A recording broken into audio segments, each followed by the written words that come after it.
Para mim é um orgulho, uma honra, uma felicidade estar aqui do lado do nosso candidato Lula. E as pessoas me perguntam, por que Belo Horizonte está com Lula? E eu respondo, porque Belo Horizonte foi atendida pelo presidente Lula. Belo Horizonte recebeu Minha Minha Vida, milhares. Hoje nós temos muitas pessoas que batem no peito e dizem, eu tenho a minha casa, eu tenho a escritura da minha casa. Quem fez? Quem é que construiu essas casas? O governo do presidente Lula. E aí muda o governo, tem a minha casa verde e amarela. Presidente, me desculpa, vou fazer uma brincadeira aqui. Quando eu vejo casa verde e amarela, eu lembro daquela música antiga do Vinícius de Moraes. Era uma casa...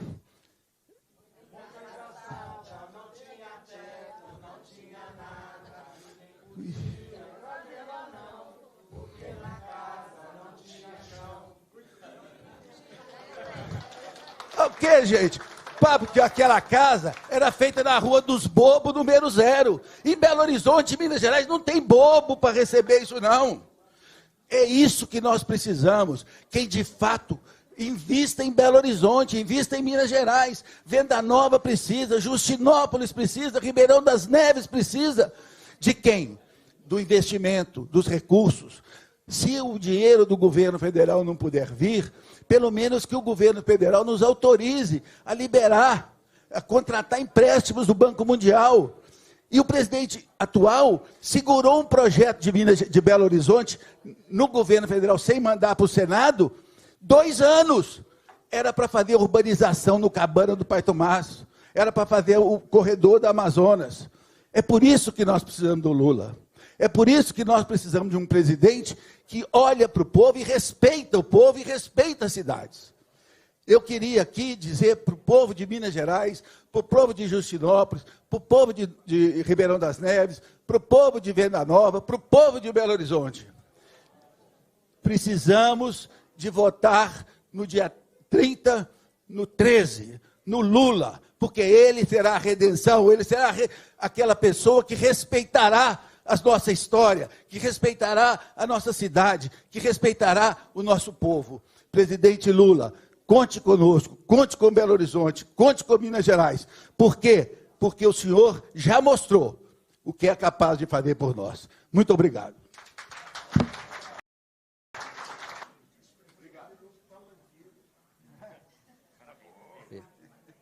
A ex-ministra, ex-senadora, deputada eleita, Marina Silva.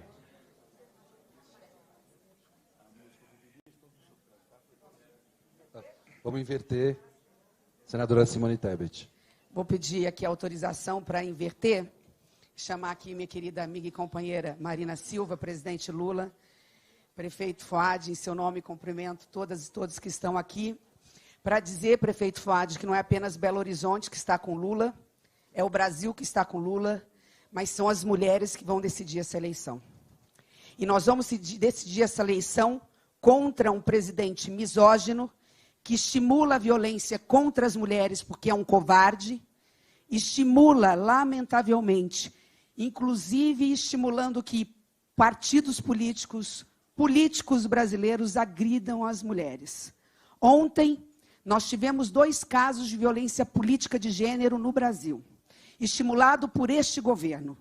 Eu pedi permissão para quebrar o protocolo, porque ontem, presidente Lula, quando nós chegamos de Juiz de Fora, eu visualizei um vídeo de um ex-deputado federal que faz uma agressão contra a ministra Carmen Lúcia, como eu nunca tinha visto. É caso de determinar a prisão, ele tem que voltar para a cadeia imediatamente, porque ninguém tem o direito de agredir uma mulher, seja ela uma autoridade pública ou não, da forma como ele fez. E nesta madrugada, foi a nossa companheira Marina Silva que sofreu uma violência política verbal das mais baixas. Esses bolsonaristas não passarão. Nós, mulheres brasileiras, elegeremos Lula e vamos unir esse Brasil com amor e com coragem. É apenas isso e essa mensagem que eu gostaria de deixar hoje aqui em respeito às mulheres brasileiras, nós vamos eleger Lula presidente da República dia 30 de outubro.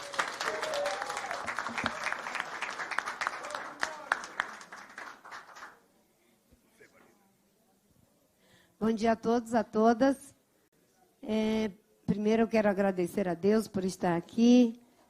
Senadora Simone Tebet, Janja, prefeito Calil, todas as autoridades que estão aqui presentes, presidente Lula, se Deus quiser, futuro presidente do Brasil. A senadora Simone Tebet inicia essa fala, eu já agradeço a solidariedade, mas principalmente a sua postura e o papel que você vem desempenhando como candidata inicialmente a presidente da República, uma mulher que entra na cena política e disputa um projeto de país, e agora, nesse movimento democrático, em defesa do Brasil, da nossa democracia, em apoio à candidatura do ex-presidente Lula. De fato, o que está acontecendo com o presidente Lula é algo incompreensível, que dá até medo a gente imaginar o que essas pessoas são capazes de fazer. Porque se uma pessoa é capaz de dizer o que foi dito pelo Roberto Jefferson com uma ministra do Supremo, o que eles não são capazes de fazer e de dizer com as mulheres de um modo geral por esse Brasil afora. Aquilo foi uma senha autorizando a intimidação, a violência política contra as mulheres e contra todos aqueles que pensam diferentes da visão bolsonarista. O que aconteceu comigo, a gente estava jantando numa mesa, eu e algumas pessoas, Paulo Lamar, que foi seu vice, prefeito Calil, e tudo estava tranquilo. Quando terminou, nós nos dirigimos para sair do restaurante e tinha uma mesa com pessoas que estavam numa mesa de vinho, mais ou menos umas 12 ou 15 pessoas em uma mesa e 10 em outra mesa, e eles começaram a gritar mito, mito, Bolsonaro. Até aí tudo bem, é do jogo democrático. Nós também gritamos Lula, presidente, nós também fazemos a nossa manifestação política. Só que uma pessoa gritou, não é, com palavra de baixo calão, me chamando de vagabunda. Eu ouvi por 2 vezes me chamar de vagabunda. E, nesse momento, as pessoas que estavam na mesa, inclusive algumas pessoas ali da assessoria do suporte do presidente Lula, vieram porque sentiram que tinha uma situação delicada. Eu saí do recinto, eles saíram também, mas é algo que a gente não consegue compreender, é a postura, a atitude de intimidar.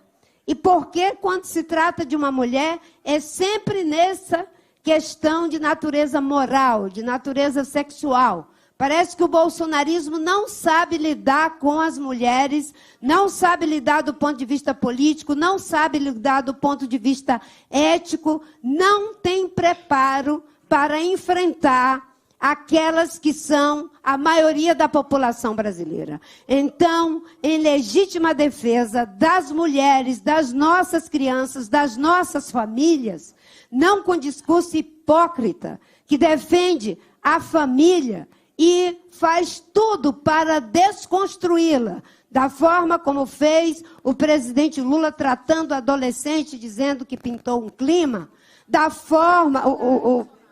O presidente Bolsonaro, desculpa. Da forma como fez o presidente Bolsonaro, dizendo que pintou um clima, da forma como fez o Roberto Jefferson com a ministra Carmen Lúcia.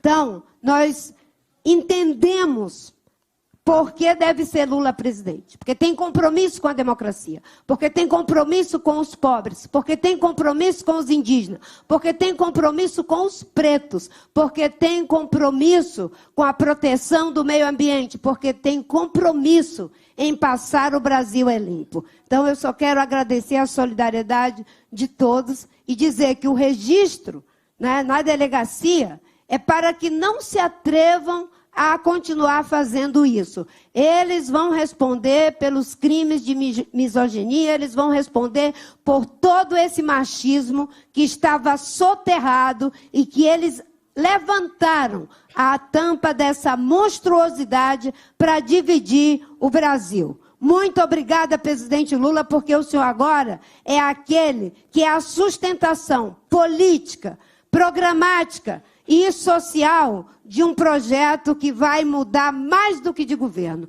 Nós vamos mudar a realidade do Brasil que foi ultrajada por esse Bolsonaro. Muito obrigada.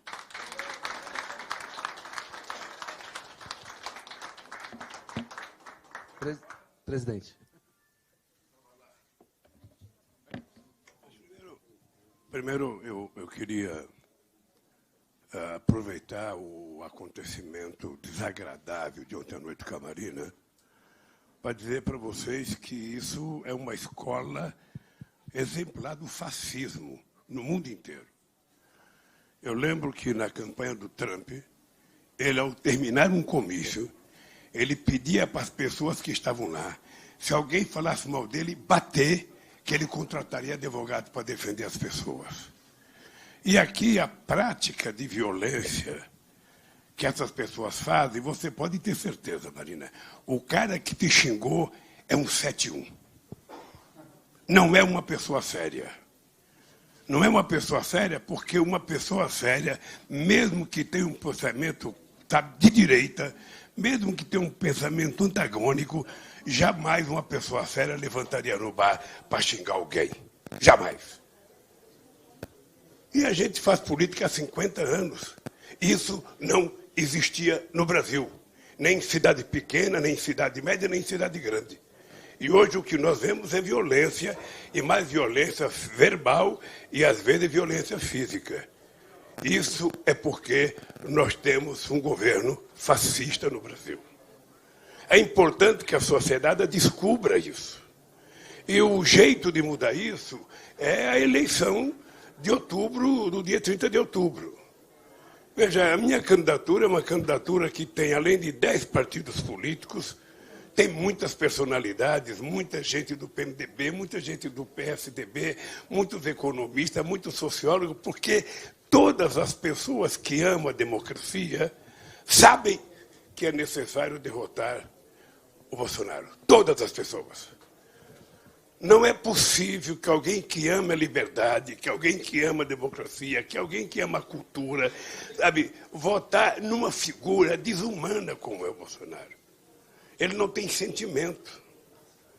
Uma pessoa tão desumana que não teve coragem de visitar uma pessoa doente no hospital de Covid, sabe, onde morreram mais de 680 mil pessoas. Ele não foi capaz de visitar uma criança, uma senhora, um velhinho. Não foi capaz de ir no hospital, não foi capaz de visitar uma família, dando uma demonstração que ele é um cidadão desumano. Ele não tem, efetivamente, nada de fraternidade, nada de solidariedade, e ele, efetivamente, despreza a maioria do povo brasileiro. Ele não gosta. Ele vai terminar o mandato dele sem fazer nenhuma reunião com o prefeito, nenhuma reunião com o governador, nenhuma reunião com o sindicato e nenhuma reunião com nenhum dos movimentos organizados.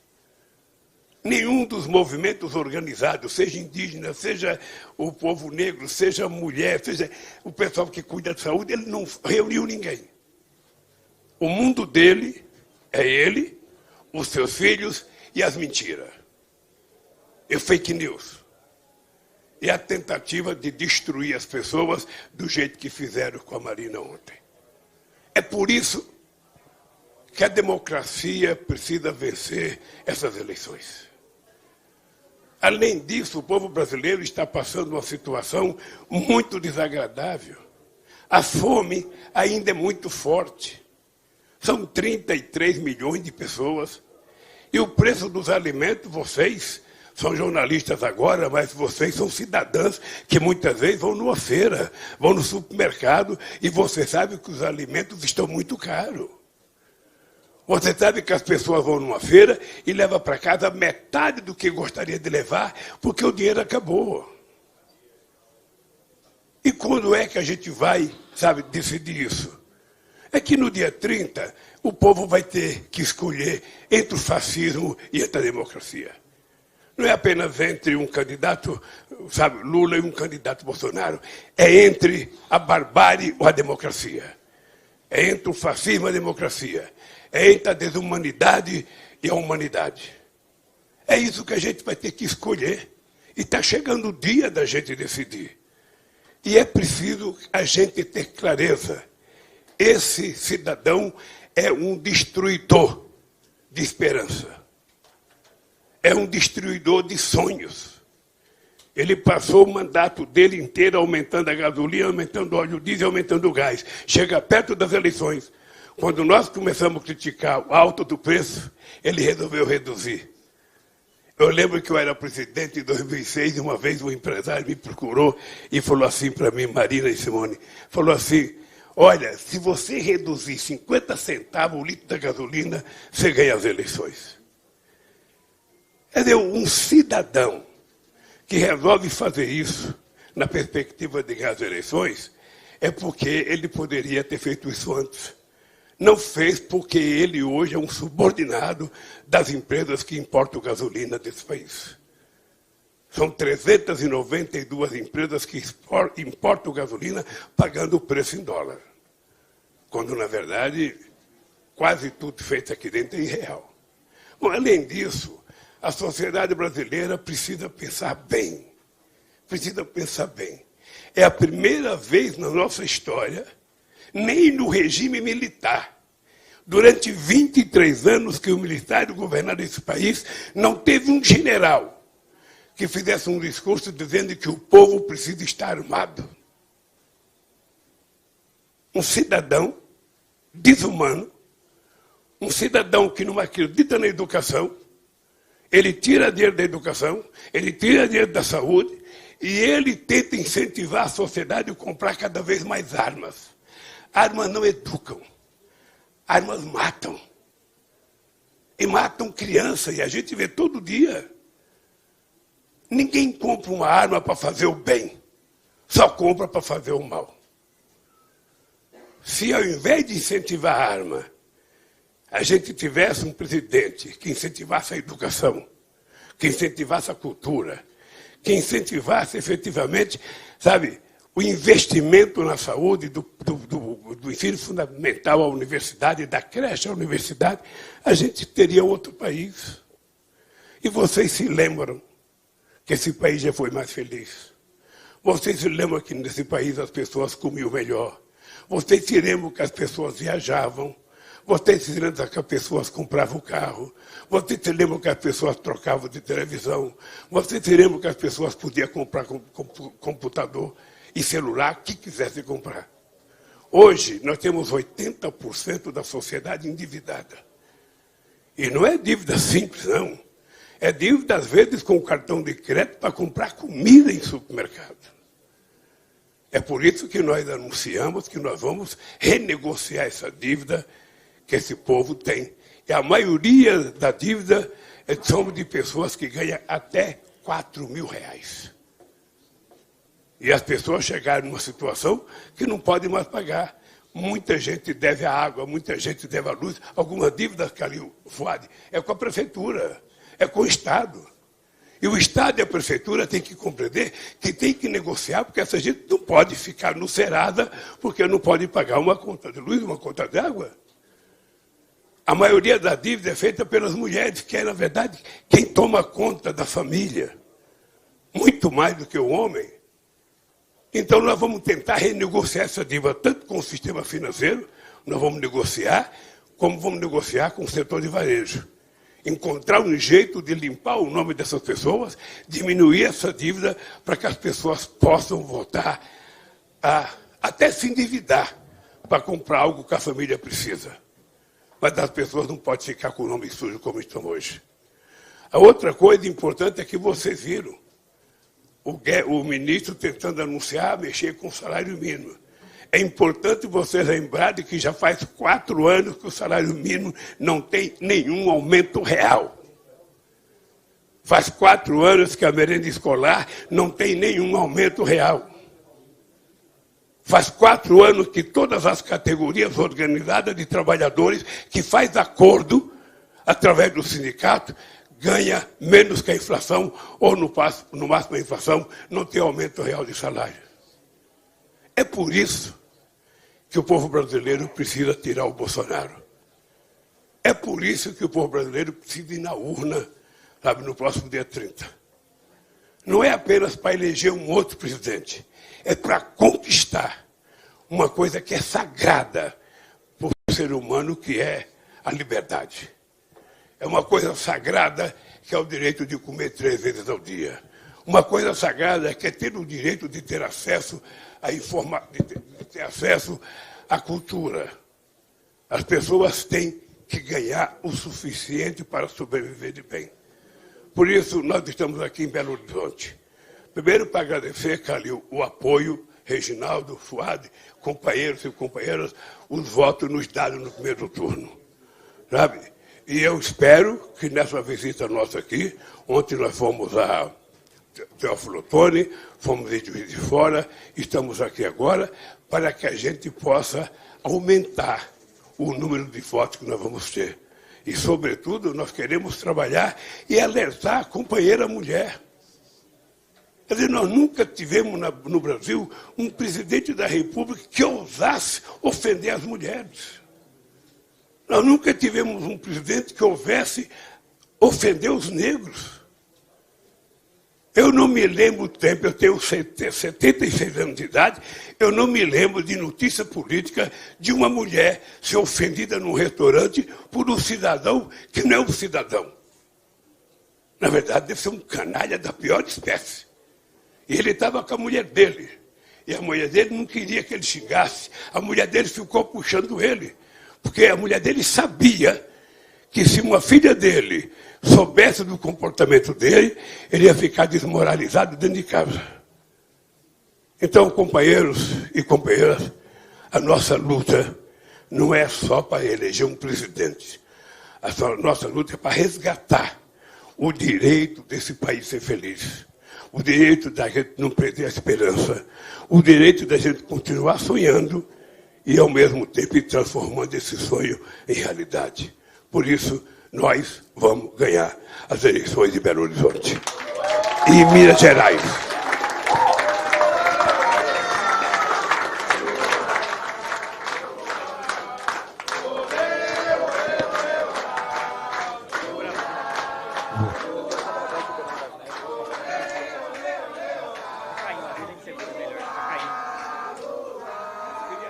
Eu queria até cumprimentar a nossa prefeita Dani.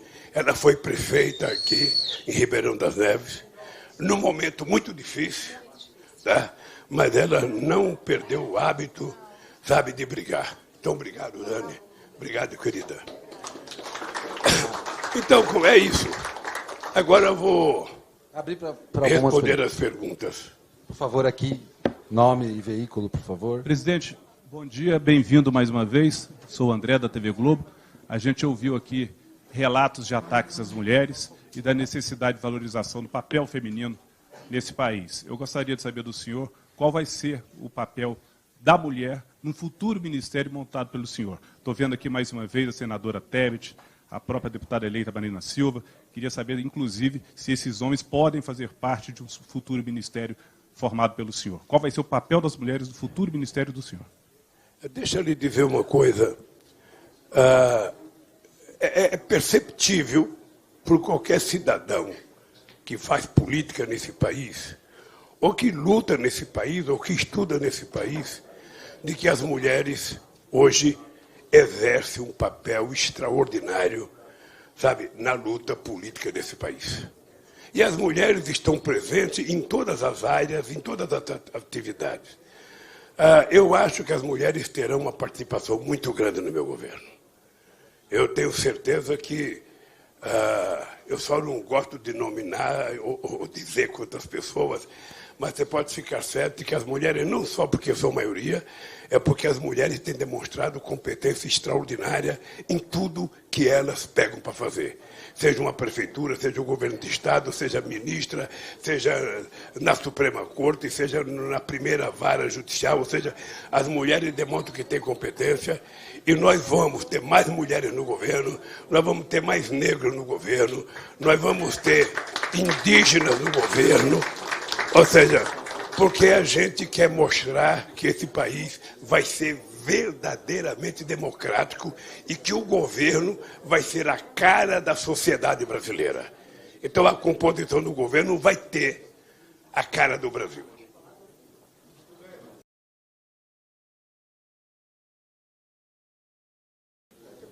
Aqui, presidente. Presidente. Não dá para levantar. Essa luz são tua? Eu tenho certeza que essa luz é do Stuka. Eu tenho certeza. Aqui, presidente, ao centro. Não vou levantar para atrapalhar os colegas. Vitória Azevedo, repórter da Folha de São Paulo. O senhor citou o caso do que aconteceu com a ex-ministra Marina Silva ontem. E ontem também aconteceu uma disputa entre vereadores, né, um do PT, outro do PL, lá em Porto Alegre, e essa campanha foi marcada por episódios de violência política. Chegando agora na reta final, na última semana, o senhor tem receios que esse clima possa aumentar e, enfim, se possa haver mais confrontos das militâncias nas ruas, enfim? O que eu gostaria de dizer é que o relato que você contou é um retrato da tristeza do momento político que nós estamos vivendo. Eu faço política há 50 anos. Já fiz campanha em todo o território nacional. E mesmo em cidades em que eu era desconhecido, eu ia apoiar um candidato contra outra pessoa e depois a gente se encontrava num restaurante. Ou seja, nós nos cumprimentávamos com seres humanos civilizados, que entendiam que a disputa política democrática é assim mesmo. A gente disputa, a gente fala mal do outro, ele fala mal da gente, mas a gente tem que ficar, sabe, efetivamente no limite da democracia. Chegar à briga, chegar a trocar soco, chegar a matar, é a normalidade que o fascismo está implantando nesse país. Ou seja, é quase que uma ordem do presidente da República. Ou seja, sejam violentos. Não aceite provocação, não deixe ninguém em paz. E é isso que nós queremos mudar. Ou seja, nós queremos ter clareza de que, ganhando as eleições, a gente vai restabelecer a paz nesse país. Nós precisamos voltar a ser humanos, a termos fraternidade, a termos solidariedade. A gente não pode fazer uma guerra santa nesse país. O país não quer guerra santa. O país não quer violência, o país clama por paz. Sabe, o país clama por a pessoa voltar a viver como iguais. Cada um tem o seu partido, cada um tem o seu voto, cada um tem o seu time de futebol, cada um frequenta a igreja que quiser, mas nós não temos que ser inimigos. Não é apenas a minha religião que vale, as outras valem também. Não é apenas o meu partido que vale, os outros valem também. Sabe, é esse país que nós precisamos resgatar. Então, se a gente conseguir fazer, sabe, desse país, um país em que o povo coma, em que o povo trabalhe, em que o povo estude, que o povo tenha acesso à cultura, sabe, e ainda assim a gente começar a nos respeitar enquanto seres humanos, mesmo tendo diferença, esse país volta à normalidade que era antes de chegar o fascismo e querer se implantar nesse país. Por isso, eu repudio qualquer tipo de violência, eu repudio qualquer tipo de agressão, porque isso não faz parte da democracia política que nós, brasileiros, estamos acostumados a viver. Bom dia, candidato. Marcelo da Fonseca, da Itatiaia. Queria fazer uma pergunta sobre um tema mais local aqui de Belo Horizonte. O senhor tem feito algumas críticas a privatizações durante a campanha e a obra do metrô em Belo Horizonte já está até agendada, né, o leilão da concessão e privatização da CBTU, que é um órgão nacional, mas que vai ser entregue à iniciativa privada para que o metrô seja expandido. Eu queria saber se, caso o senhor seja eleito, o senhor vai manter esse processo em andamento, se o senhor pretende mudar alguma coisa, inclusive em relação à parceria com o governador Romeu Zema, que também tem defendido essa concessão e essa privatização. Obrigado. Olha, deixa eu lhe dizer uma coisa. O metrô de Minas Gerais, quando eu era presidente, a gente fez a linha 1 do metrô. O metrô, para ser construído, é preciso que tenha parceria entre o governo do Estado e o governo federal. O Aécio, a gente discutiu o metrô no meu primeiro mandato. Depois o Aécio disse que ia privatizar o metrô, que ia tentar fazer concessão. É muito fácil falar em fazer concessão, mas é muito difícil.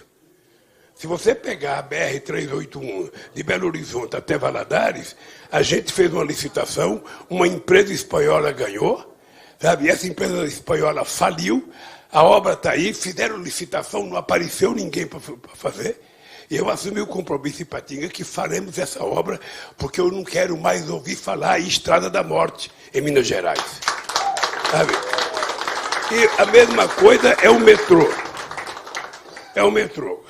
Sabe, quando nós ganharmos as eleições, e estamos certos que vamos ganhar as eleições, sabe, eu pretendo, na primeira semana, convocar todos os governadores eleitos, independentemente do partido a que eles pertencem, para conversar as prioridades de cada estado e pedir para cada um, pelo menos, apresentar 3 projetos que são imprescindíveis para o estado. E quem sabe, então, o governador coloca o metrô como imprescindível. É importante. Aliás, fiquei parado muito tempo na rua que eu vinha para cá. Nós precisamos de metrô mesmo, precisamos mais metrô. E hoje é sábado, eu fico imaginando um dia de semana. Mas aí depende muito da relação. Eu quero restabelecer a relação entre os entes federados. Eu fui presidente e todo e qualquer governador, sabe, era tratado com maior respeito, sem nenhum privilégio ou qualquer amigo. Todo mundo era tratado. Seja o Paulo Souto na Bahia, que era do PFL, seja o candidato em outro estado que era contra o governo. Eu nunca vi governador assim. Porque a gente não faz obra para governador. A gente faz obra para o povo. Se ele for eleito pelo povo, ele tem que ser tratado com todo respeito. Então vai ser assim com o metrô de Minas Gerais. Se o governador tiver interesse de fazer o metrô, nós temos que conversar, ele que coloque isso como prioridade. É isso que vai acontecer. Oi, presidente, tudo bem? Aqui, ó. Aqui, Tainá Falcão da CNN, tudo bem? Tudo bem. Presidente, nacionalizando novamente o assunto e voltando os olhos para a campanha e para os apoios, né? Foi muito elogiada a presença da senadora Simone Tebet nessa primeira viagem, repercutiu muito na imprensa e nas redes sociais. Agora, há um movimento ainda no entorno da sua campanha para tentar atrair de forma efetiva o ex-candidato Ciro Gomes. A minha pergunta é nesse sentido, se o senhor acredita que ainda é tempo de fazer esse movimento e se fará a diferença na sua campanha. Olha, deixa eu dizer uma coisa. A gente não pode ficar tentando coagir ninguém para vir nos apoiar.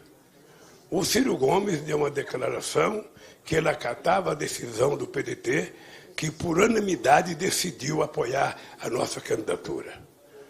E o presidente do PDT já esteve em vários lugares comigo, e vários deputados do PDT já estiveram em vários lugares comigo. Sabe, eu quero que o Ciro Gomes tenha a liberdade de decidir o que ele quiser, como quiser, na hora que quiser. Eu não vou ficar importunando o candidato Ciro Gomes. Agora, o que é importante? O que é importante é que nós tivemos apoio de formas, sabe, muito forte, de pessoas muito qualificadas, de pessoas que fazem política há muitos anos nesse país. Agora, eu ontem, lá em Teófilo Otoni, eu estava sabendo que o governador de Minas Gerais ia levar o Bolsonaro lá. Eles já tentaram fazer uma reunião com o prefeito que foi fracassada. Porque os prefeitos não podem se enganar. Eu acho estranho, porque eu nunca falei o nome do Zema em nenhum discurso, porque não conheço, eu o respeito como governador do povo mineiro, e eu fazia questão de não falar mal de governador. ele também não falava o nome do Bolsonaro. E não falava por quê? Porque tinha 48% dos votos deles que eram votos com Lula. O que é triste é que, terminadas as eleições, ele que passou a ideia para o povo que ele não tinha nenhum candidato a presidente, ele assume o bolsonarismo. O que é uma coisa, na minha opinião, ruim, negativa. Sabe, como é que você pode ter dois comportamentos, sabe, em momentos, sabe, quase iguais, porque os candidatos são o mesmo. Então, eu sinceramente acho que é o seguinte, eu acho que nós, o povo brasileiro, as forças políticas que estão comigo, nós vamos ganhar essas eleições porque o povo precisa de democracia. Uma coisa que nós estamos trabalhando é para tentar convencer as pessoas que não foram votar, que se abstiveram de votar, ou por qualquer razão não foram votar, a comparecer para votar. Sabe, eu achei muito interessante a decisão do ministro Barroso, que decidiu fazer com que as prefeituras coloquem ônibus à disposição. Obviamente que não é uma posição, sabe, obrigatória, mas ele, pelo menos, tira os prefeitos de serem punidos, de ter qualquer processo contra eles. Eu espero que tenha lugares, tem lugar no Brasil que teve 30% das pessoas que não foram votar. Então, o que nós precisamos é tentar conversar com essas pessoas, tentar convencê-las a ir votar e tentar convencê-las da proposta que nós temos para o país. A pessoa comparar o que nós propomos, o que eles propõem, e a pessoa decidir para votar. É isso que nós estamos agora preocupados, é convencer as pessoas indecisas, as pessoas que se abstiveram a comparecer na urna e depositar o seu voto com muito carinho e com muita esperança que o Brasil melhore. Pessoal, está chovendo lá. Tem uma última pergunta para encerrar aqui da CBN.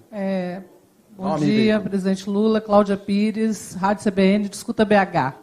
Eu queria fazer uma pergunta referente ao direito à cidade. Como que o senhor vai tratar o direito à cidade? O Ministério das Cidades foi destruído no último governo e todas as políticas de habitação e desenvolvimento urbano, elas sofreram cortes generosos e deixaram a população sem o direito à moradia, o direito à urbanização de favela. Eu pergunto ao senhor como o governo tratará esse assunto em 2023, já que os cortes no orçamento não permitem a alocação de recursos para produção de habitação e as pessoas estão morando na rua, estão passando fome, estão completamente à deriva nesse governo. Olha, uma das melhores coisas que nós fizemos no governo foi criar o Ministério da Cidade. Era uma reivindicação de milhares de pessoas de todos os movimentos sociais. E foi através do Ministério da Cidade que nós fizemos muita coisa, mas muita coisa para o povo, sobretudo o povo da periferia. Foi por conta do Ministério da Cidade que nós fizemos o maior projeto de construção de casa nesse país, que foram contratadas 4 milhões e 100 mil casas e entregue 3 milhões e 100 mil casas. Ou seja, nós vamos não só recompor o Ministério da Cidade, como nós vamos retomar o Minha Casa Minha Vida com muita força. Não só porque o povo precisa de casa, mas também porque o povo precisa de emprego e precisa de salário. E a construção civil é um dos setores que gera emprego com maior rapidez. Quando nós fizemos o PAC, ou seja, no período que nós governamos, nós entregamos 13.800 mil obras do PAC. E ficou outras 13.500 obras, mais ou menos, sabe, com 50%, com 40%. E muitas delas não foram atacadas, muitas delas não foram continuadas. Então nós vamos pegar todas as obras de infraestrutura que nós estávamos fazendo, e a gente vai fazer outra vez e muito rapidamente. Ontem eu fiquei sabendo em Teófilo Otoni que nós entregamos casa, ficou 700 casas já começadas para ser construídas. Quando deram o golpe na Dilma, até hoje não mexeram nas casas. Tem hospital que está 8 anos parado. Lá em Teófilo Otoni, a gente pode refazer, sabe, Porque a gente fez a universidade, a gente tem que fazer o hospital universitário e nós vamos fazer. Então, pode ficar certa que essa coisa, sabe, para tratar dos problemas urbanos desse país, nós precisamos ter o Ministério da Cidade. Nós vamos ter que discutir muito a questão da água, a questão do transporte coletivo e a questão de moradia. Obrigado, pessoal. A gente tem que ir lá para o ato. Obrigado. Você quer fazer uma pergunta? Eu sou o Marcos do Jornal Digital Esmeraldas e na minha cidade a gente sofre.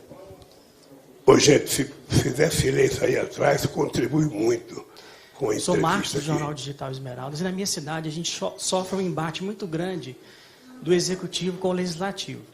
E eu queria ver uma afirmação do senhor do seguinte: caso seja eleito, se realmente esse vínculo com o governador, porque a nossa cidade, Minas Gerais e principalmente a região metropolitana, precisa muito dos recursos federais. O senhor tem um comprometimento de, por causa dessa questão política, não deixar de atender Minas Gerais e principalmente a região metropolitana? Eu tenho um histórico. Eu tenho um histórico de vida com a relação com Minas Gerais. Primeiro, Minas Gerais era o estado que mais teve ministério no meu governo. Foram 5. Além dos ministros, teve o vice-presidente da República. Segundo, grande parte das obras do Pimentel era prefeito. Essa Avenida Antônio Carlos não estaria tão bonita se não fosse a parceria entre o governo federal e a prefeitura de Belo Horizonte. Essa avenida que vocês passaram agora, muito bonita, sabe? Sobretudo vocês que vieram de fora, fomos nós que fizemos. Aqui nós fizemos uma escola, o Instituto Federal, aqui. Então, deixa eu fazer. Um presidente da República democrático, ele não faz distinção, sabe, que religião o governador é, que time ele torce e que partido ele é. O presidente da República ele tem que se comportar, primeiro, como um maestro de uma orquestra. Ele tem que trabalhar para harmonizar o Estado. Ele tem que trabalhar para fazer parceria com os governos do Estado, com as prefeituras da cidade. Porque não é possível um país estar bem se a cidade está ruim. Você percebe que é na cidade que tem o problema da escola, que tem o problema do transporte, que tem o problema da educação, que tem o problema do esgoto.